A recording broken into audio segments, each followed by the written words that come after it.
What if I told you that, in the future, the galaxy's greatest nightmare would not be born from a monstrous race, nor from an artificial intelligence gone out of control, but from humanity itself? It was not aliens that brought the universe to the edge of collapse. It was not ancient creatures hidden in the void between the stars. It was humans, the same species that once dreamed of exploring the cosmos, discovering new worlds, and expanding the limits of life, became the most feared force in all of existence, because when humanity learned how to survive near black holes, everything changed. What had once been seen as the absolute limit of destruction became shelter. What had once been a death sentence became a fortress. And it was in the most impossible regions of the universe, on the edges of what devours light, time, and matter itself, that humans built their empires. Cities shielded by gravity, fleets hidden in the dark, weapons fueled by the fury of space itself. While the rest of the galaxy was still trying to understand how any of that was possible, humanity had already taken the next step. They did not want merely to survive, they wanted to rule everything. And to do that, they mastered something even more dangerous than black holes: wormholes, instant passages between distant star systems, secret corridors through the fabric of the universe. With that technology, war no longer had warning, border, or logic. Human fleets simply appeared, out of nowhere. No signal, no time to defend. A calm sky could turn into hell in seconds. Entire planets were attacked before they even understood what was happening. And then, in the same way they arrived, the humans vanished, fast, precise, relentless. No one could face them. No one could predict their movements. And over time, a terrifying truth began to spread among the stars.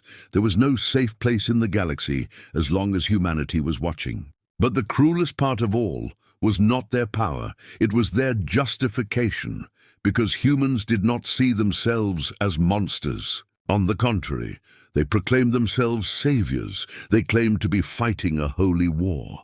They insisted that every other species represented a threat to the balance of the universe.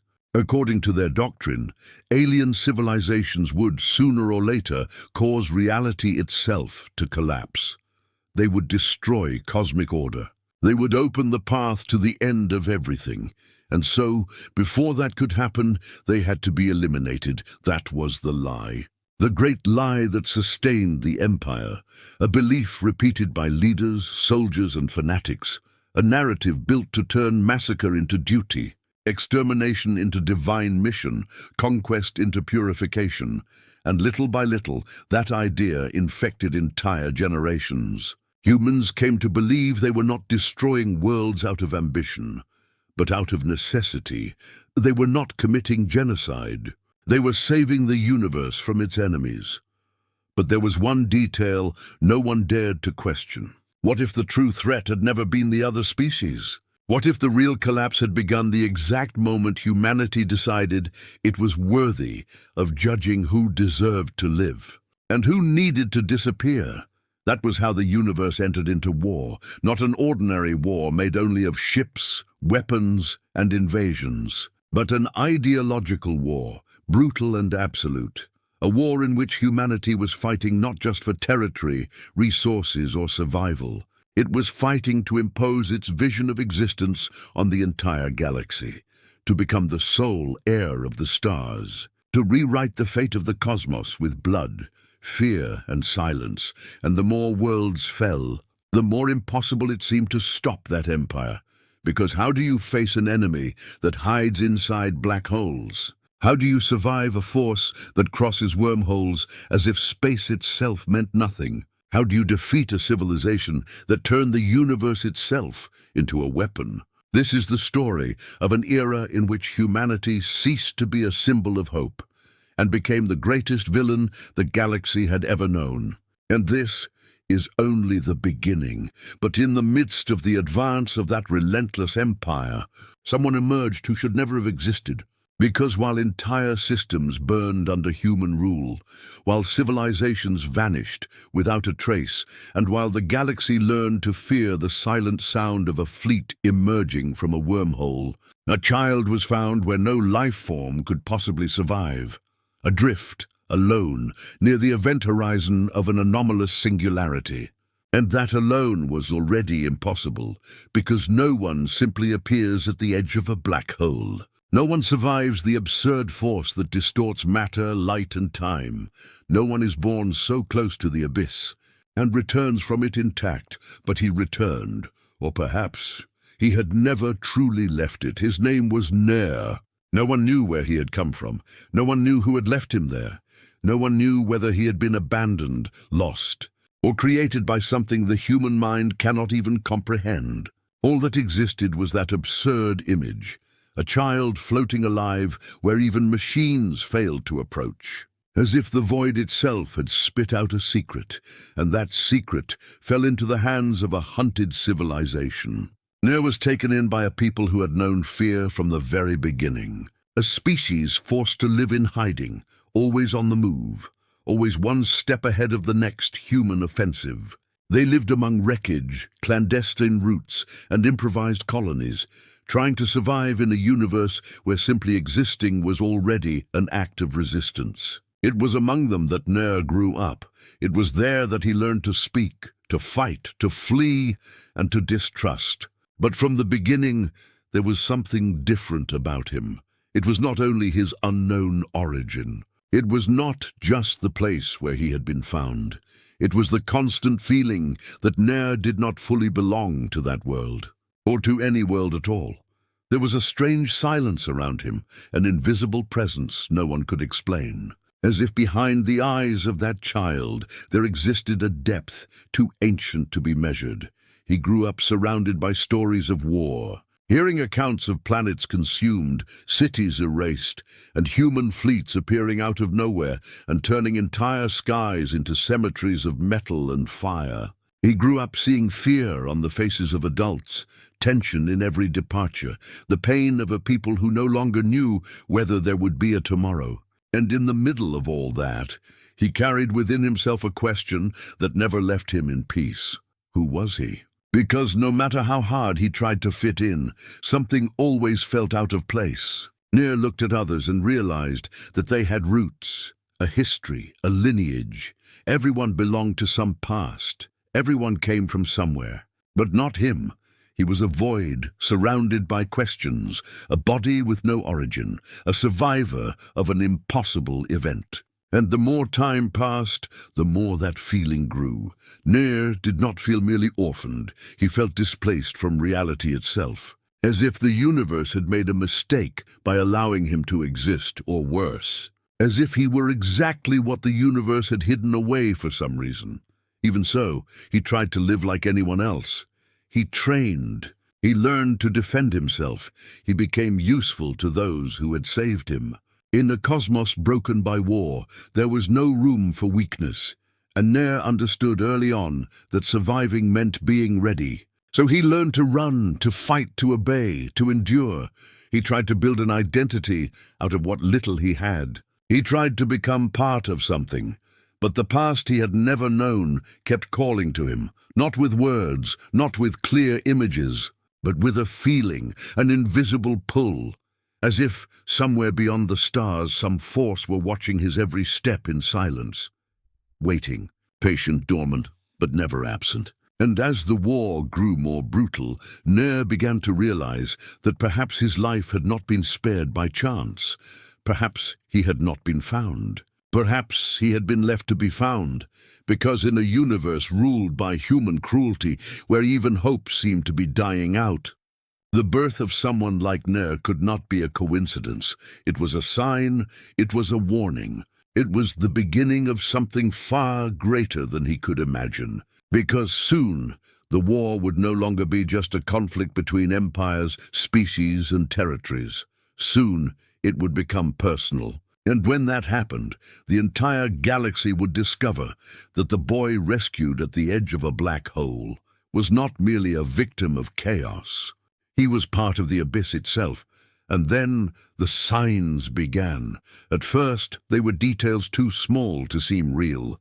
Things that could be explained away as technical failures, combat coincidences, or sheer desperation in the middle of chaos. A shot that missed its target by impossible inches. A control panel that shut down the exact second Nair entered the room. A strange vibration in the air, as if space itself, for some reason, hesitated around him. But it did not take long for the inexplicable to become impossible to ignore.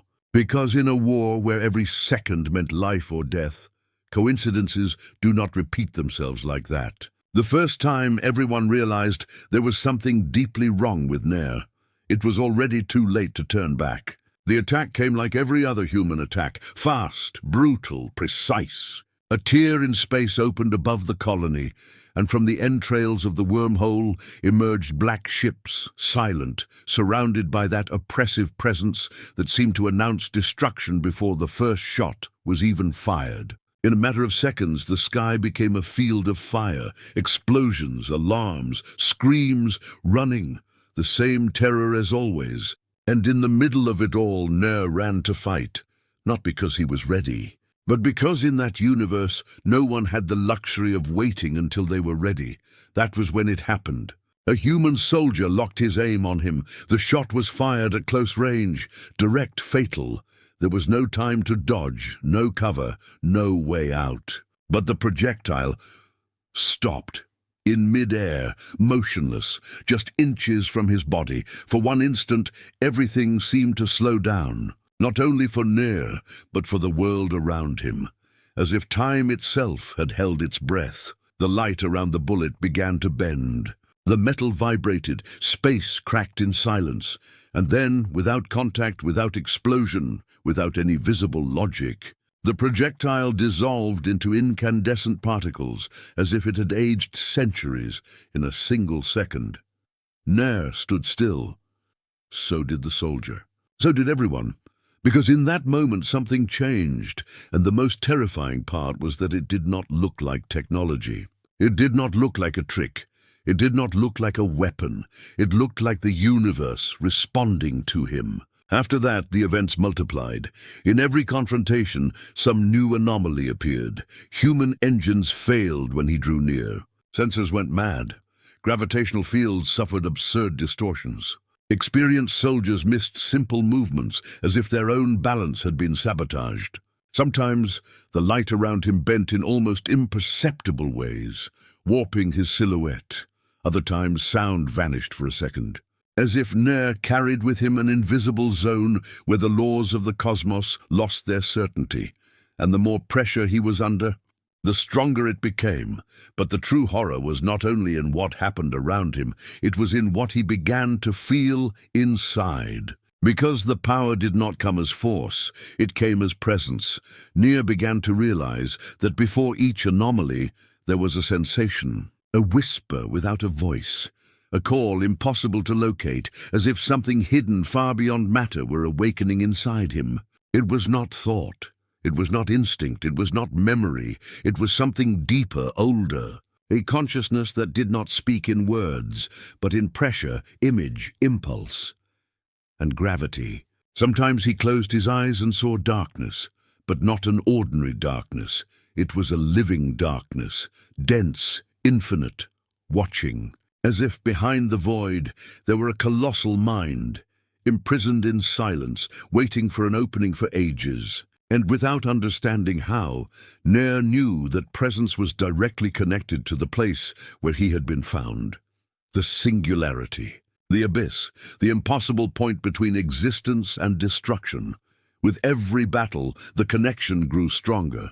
He was no longer merely witnessing distortions, he was beginning to provoke them. Entire ships veered off course when he stretched out his hand in desperation. Metal floors rippled beneath his feet as if they had lost their weight. Blades and projectiles changed direction at the last instant. In one particularly brutal clash, the energy in a human reactor collapsed for no apparent reason when Nair screamed. It was not an ordinary explosion. It was as if the machine's internal structure had been crushed by an invisible and absolute force. At that point, there was no longer any denying it. Ner was not merely different, he was impossible, and that changed everything. The civilization that had taken him in began to look at him with a mixture of hope and fear. Some saw him as a miracle, others as an omen. Some believed he might be the answer against the human empire. Others feared he might be something even worse. Because in a galaxy scarred by countless horrors, anything tied to black holes and singularities did not inspire salvation. It inspired catastrophe, and perhaps they were right to be afraid, because the deeper Ner sank into that power, the less he felt in control. It was like opening a door from the inside and realizing too late that something on the other side was trying to open it back. He began to dream of places he had never visited, structures made of shadow and twisted light, stars being dragged toward a nameless center, voices that were not voices, echoing in a language his heart understood, but his mind could not translate. And always the same feeling at the end of each vision, that he was not alone inside himself. There was something with him, something trapped, something ancient, something that did not belong to the world of the living, but had somehow found a path into his body. The revelation came slowly, painful like every truth too large to bear. Ner did not manipulate gravity the way humans manipulated technology. He did not control machines, engines, or artificial fields. What flowed through him was something else, an organic bond, primordial, almost sacred. He was a biological channel connected to a consciousness imprisoned inside the black hole where he had been found. A bridge between flesh and singularity, between life and abyss, between mind and a gravitational intelligence that existed beyond any known science. The power was not his.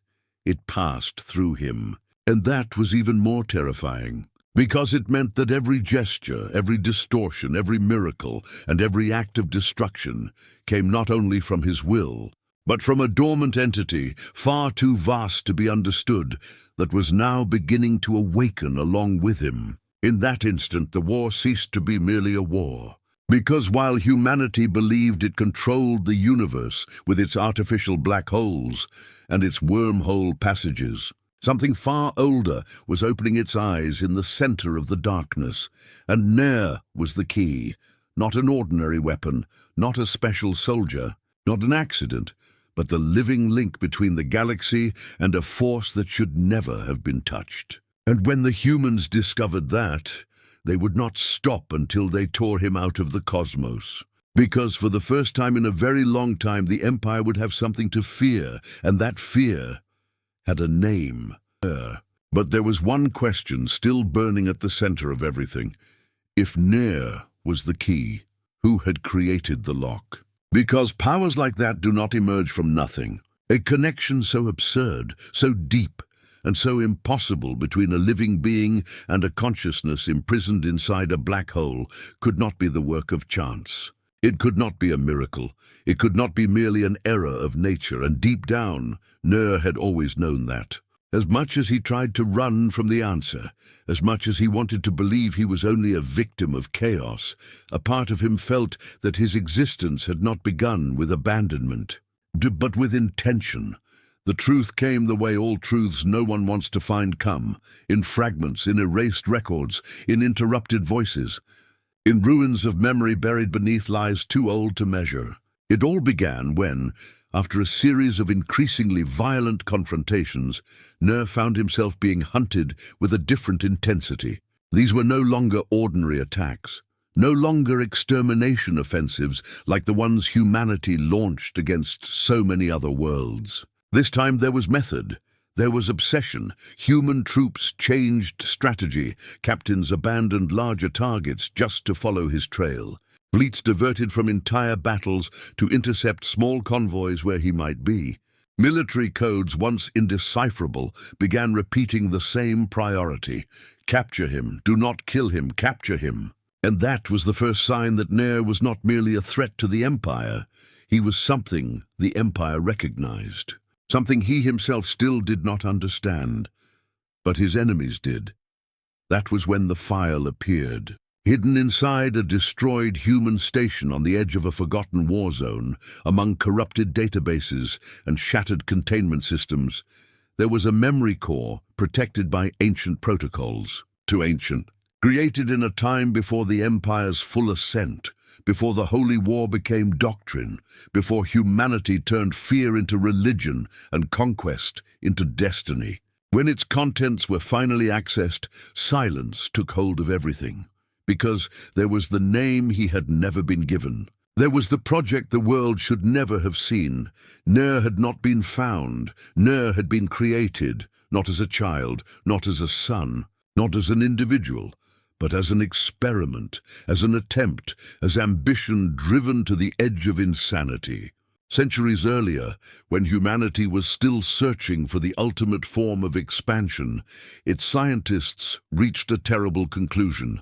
No weapon would be enough to guarantee an eternal empire. Not fleets hidden inside black holes, not wormholes, not military superiority, because there would always be resistance. There would always arise a new civilization, a new technology, a new threat.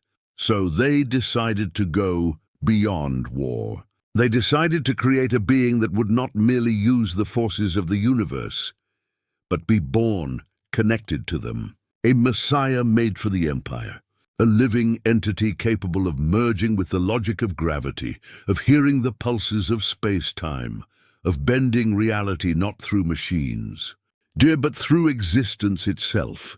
The goal was clear and monstrous: to produce the perfect leader, the absolute heir, the bridge between humanity and cosmic power, a being no species could resist. A figure that would make human dominion not only military but inevitable, and for that they did the unthinkable. They plunged into the consciousness hidden inside an anomalous singularity. They did not know exactly what they would find there.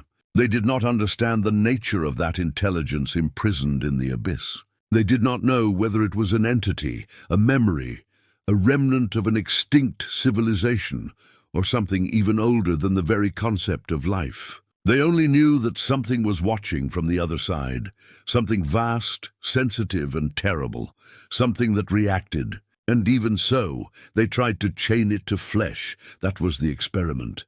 To fuse human organic matter with gravitational intelligence, to mix biology with abyss, to turn the womb into a laboratory and life into a tool of conquest. But what was born from that process was not the savior they imagined. It was Ner. Or rather, the first and only stable version of something that should never have existed. Only the instant they realized what they had created, it was already too late to control it. The report spoke of impossible failures, gravitational oscillations inside the laboratories, blackouts across entire sectors, temporal distortions, scientists reporting voices coming from the void, soldiers losing their minds when they remained too close to the containment chamber. Some said the child did not cry. Others said that when he opened his eyes, the instruments around him lost all meaning. Time advanced incorrectly, light bent, and there was always the feeling that something else was looking out from behind him. The project collapsed. Officially, it was declared a failure. Unofficially, it was deemed too dangerous to continue. The order was simple: shut everything down, erase the records, destroy the evidence, eliminate the specimen. But something happened that night. The files were incomplete. Portions had been erased. Entire sequences ended in static. Names vanished. Timestamps did not match, as if reality itself had been scratched in the process. What remained suggested only one final truth. During the attempted disposal, there was a rupture event. Interference coming from the singularity itself. The laboratory lost stability. Systems failed. Containment was broken. And the child disappeared. Not dead, not destroyed. Disappeared, thrown beyond human control, and found years later drifting near the event horizon. When Ner heard all of this, he felt no relief, no clarity, only emptiness. Because for his entire life he had searched for an origin, a name, a past, an answer capable of filling the void he had carried in his chest since childhood. But the truth brought no belonging. It brought horror. He was not the product of destiny. He was not chosen. He was not blessed. He was the result of human arrogance, a weapon dreamed up by monsters who wanted to touch the heart of creation and call it progress. Everything he had feared he might be was real. Humanity was not merely hunting Nair, it was claiming him. Because he was exactly what the Empire had always wanted to hide and recover at the same time. The living proof that its greatest horrors had crossed every moral boundary. The evidence that the Holy War had never been about salvation, balance, or necessity. It was about control. It had always been. Control over species, control over worlds, control over space, control over time. Control, now, over the very essence of the universe. And Nair was the ultimate attempt at that control, the perfect weapon, not perfect because he was invincible, but because he had been conceived to unite in a single body humanity's cruel calculation with the unfathomable force of the abyss. That is why they wanted him captured alive, because to the Empire, Nair was not an enemy, he was lost property. He was the crown that had slipped from their hands. He was the unfinished promise of an eternal reign. But there, in the face of that revelation, something inside him changed forever. Until then, Nair had fought to survive. He had fought to protect those who had taken him in.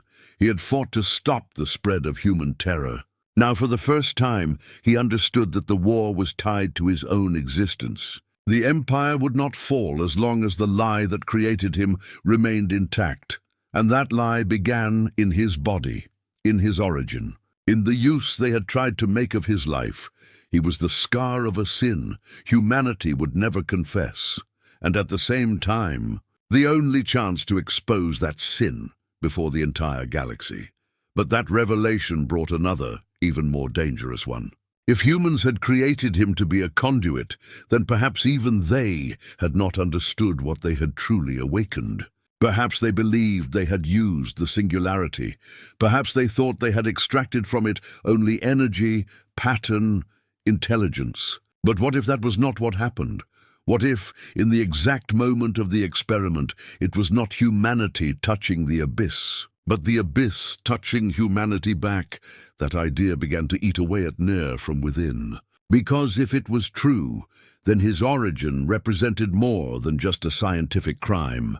It represented an opening, a living breach between two forms of existence that should never have met. And that meant his birth might carry consequences far greater than the Empire had foreseen, far greater than he himself could bear. From that point on, he stopped asking only who he was. He began to ask what he might become. And that was the most terrifying question of all, because knowing that you were created as a weapon is terrible. But realizing that you may actually fulfill that role is worse. Nair then found himself facing the conflict that would define everything, use the power he had inherited to crush humanity with the same cruelty that had shaped him, give the Empire exactly what it had wished to create, even against itself. Become the living collapse that would devour its creators and end the war in a single act of absolute destruction. Or refuse that destiny, break the design they had made for him, deny humanity the right to define him, even after it had manufactured his origin. That was the true battlefield now, not merely stars, fleets, and empires, but identity, will, destiny. Because the war was no longer only for the future of the galaxy. It was for Nair's soul. And somewhere beyond matter, the consciousness trapped inside the black hole seemed to awaken along with that doubt, as if it were waiting for his choice to decide what it would do with the universe. It was in that moment that the lost boy ceased to be merely an enigma and became the inevitable center of the end. And then came the moment when there was nowhere left to run. Throughout his life, Nair had run among wreckage, shadows, and escape routes. He had survived the human empire, survived the weight of his own origin, survived the horror of discovering that his body was the living scar of humanity's most diseased ambition. But there comes a time when even flight loses its meaning, a moment when the universe stops pushing someone away and begins pulling them straight toward the center of what they fear most. For Ner, that moment had a name: the Abyss. The war had already reached the point of no return. Entire systems were collapsing. Rebel colonies were being crushed, one after another. The wormhole passages trembled under the constant traffic of human fleets, crossing the galaxy like blades slicing living flesh. The Empire no longer hid its intention. It was no longer enough to conquer, no longer enough to exterminate. Now they wanted to finish the work they had begun centuries earlier. They wanted Ner back, and to do that, they gathered everything. The greatest fleet seen since the beginning of the Holy War was mobilized toward a forbidden region of space, a place even humans avoided naming aloud. There existed the anomalous black hole tied to Ner's origin. Not a stable, silent, and predictable singularity like the ones humanity had learned to turn into fortresses, but something different, something alive in its strangeness, an open wound in the structure of the cosmos. An unstable abyss, pulsing as if it hid in its heart a will too ancient to be understood. That was where everything converged. As if every death, every lie, every war, and every choice had been only different paths leading to the same final point. When Ner realized that, he understood a brutal truth. The decisive battle would never be on a planet, never in a capital, never before a throne.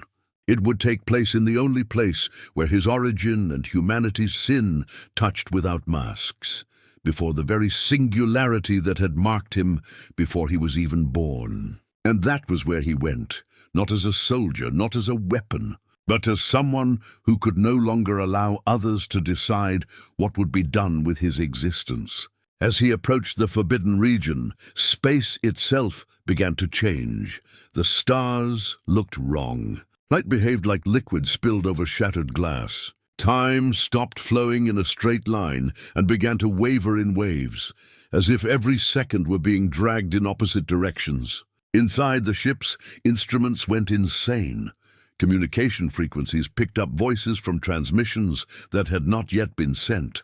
Some pilots swore they saw older versions of themselves reflected in the void outside their windows. Others saw wreckage from battles that had not yet happened. The black hole was changing, or perhaps it had always been like that. And only now had someone come close enough to notice. The singularity twisted like an eye awakening. Layers of collapsed matter spun around a center that seemed to pulse between past, present, and future all at once. And as the human fleet advanced to surround it, that region began to react. Spontaneous wormholes tore through space without control. Fragments of time collided with one another. Entire ships vanished for seconds and returned damaged, as if they had crossed eras in an instant. This was not merely a battle taking place, it was reality ceasing to obey. And at the center of it all stood Ner. It was there that the Empire revealed its final face. Humanity had not come merely to capture him, it had come to activate him, to complete the lost project, to force the final fusion between Ner's body and the consciousness imprisoned in the abyss. If he became the complete conduit, the Empire believed it could control, through him, the deep mechanism of space-time itself. Not only win the war, not only rule the galaxy, but decide which civilizations would exist in any era, in any timeline, in any version of reality. Humanity's dream had always been greater than power. It was absolute dominion over the very fate of the universe. That is why that fleet was not there only with weapons. It was there with priests of war, scientists of collapse, commanders aged by fanaticism, and machines built to speak with gravity as though it were a chained god. The entire Empire had gathered around the abyss, not to face Ner as a man, but to claim him as a key. But there was one fatal error in all of that. They still believed they were facing something that could be controlled. They did not understand that at that point, Ner was no longer merely the target of the war. He was its judgment. When the first attack began, it was like watching the universe break in slow motion. Beams of energy crossed the void and bent before reaching him. Warships emerged from wormholes, only to be swallowed by distortions appearing out of nowhere around his body. Entire squadrons fired in perfect formation, only to watch their own projectiles lose momentum, freeze in space, and disintegrate like glowing dust. Every attempt to surround him drove gravity mad. Metal hulls twisted like paper, containment fields cracked. Engines exploded without fire, imploding in absolute silence. But this time, it was not merely defense. Nir was changing along with the battle. The presence inside him, that ancient consciousness tied to the singularity, no longer whispered only at the edges of his mind. Now it filled everything. It ran through his thoughts like a dark tide. It showed him visions of dead worlds, of ruined futures, of versions of the galaxy in which humanity ruled over endless ashes. It also showed him something worse, paths in which he himself accepted the role of ultimate weapon and crushed his creators with such vast violence that nothing remained but silence. And for one instant Nair almost gave in, because it would have been easy, far too easy. After everything humanity had done, after all the worlds burned, all the species exterminated, all the pain he carried inside his body and memory, yes, destroying the Empire would have felt like justice, unleashing upon them the same monstrous force with which they had tried to shape him, making them feel for the first time the absolute fear they had imposed upon the rest of the galaxy. The Abyss wanted that.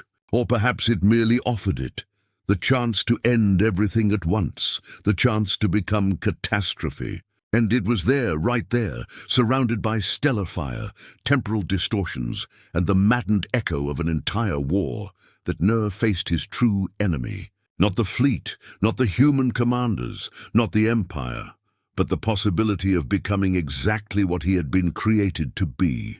That was humanity's final trap. Even absent from inside his mind, they were still trying to define him, still trying to push him into the role of inevitable destroyer, violent messiah, perfect weapon, living sentence against the galaxy. If Ner killed everyone there using the unrestrained fury of the singularity, he might win the battle. But he would lose himself, and in the end, the Empire would still triumph in a way, because he would have become the final product of its cruelty. So in the center of chaos, Ner made the only choice that truly mattered. He refused the destiny written by his creators. He refused the logic of vengeance. He refused the throne of death humanity had dreamed for him. Instead of channeling the Abyss as a weapon of extermination, he decided to do something no one had foreseen. He opened himself to the imprisoned consciousness not as owner, not as servant, not as jailer, but as a bridge. For the first time, he did not try to control what was inside him, nor did he allow himself to be controlled. He simply accepted the bond and offered choice to whatever existed in the heart of the singularity. In that instant, everything changed. The mutating black hole answered, not with explosion, not with immediate destruction, but with revelation. The entire region trembled. Space folded into layers. Past, present, and future collided all at once before the human fleet. And for one impossible moment, everyone saw commanders, soldiers, priests, pilots, machines, and consciousnesses linked to the battlefield all witnessed at the same time what the Empire had hidden for centuries. They saw the laboratories. They saw the experiments. They saw Nair's artificial birth. They saw the lie of the Holy War. They saw the manufacture of fear. They saw human ambition trying to chain the cosmos to its own will. The truth was cast upon them like light inside a tomb. There was no more doctrine. There was no more purity. There was no more divine mission.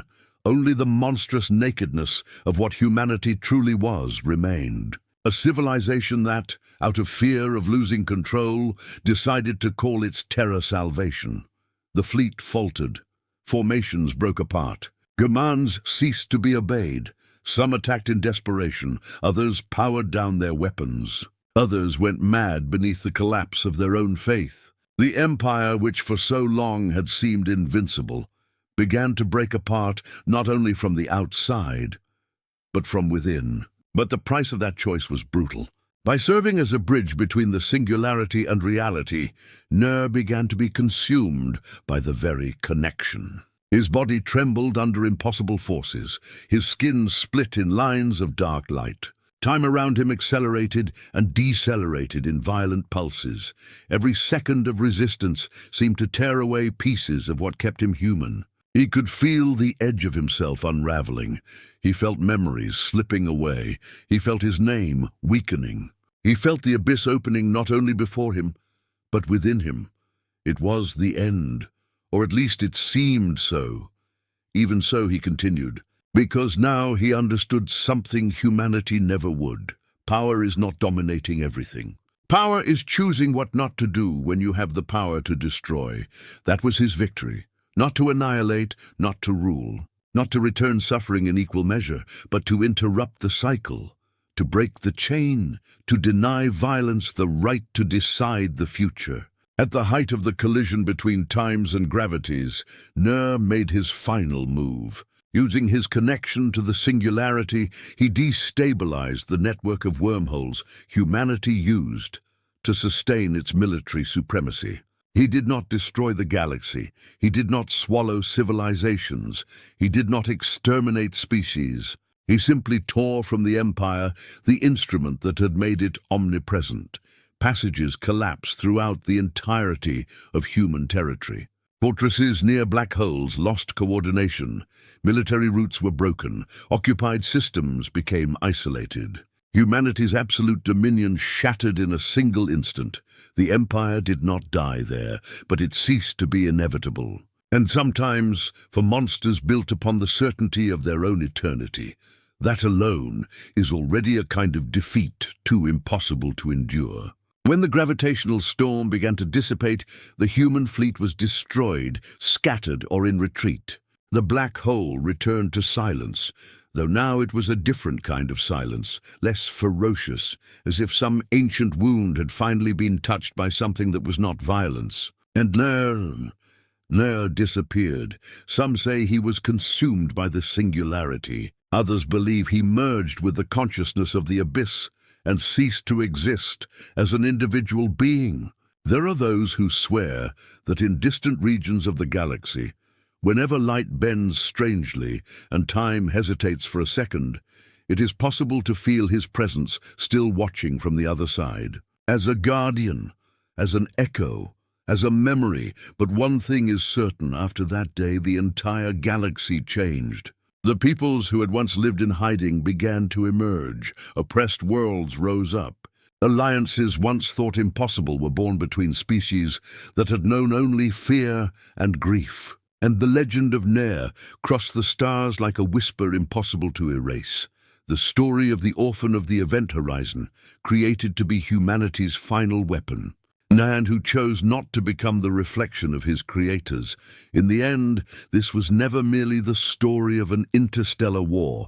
It was the story of a choice, because before the abyss, anyone can fall, any empire can become corrupted, any power can seduce. But it is the choices made at the edge of darkness that define who deserves to carry the future. And so it was that, in the heart of a mutating black hole, where past, present, and future collided like dying stars, humanity discovered too late that it had created not the savior of its empire, but the end of its lie.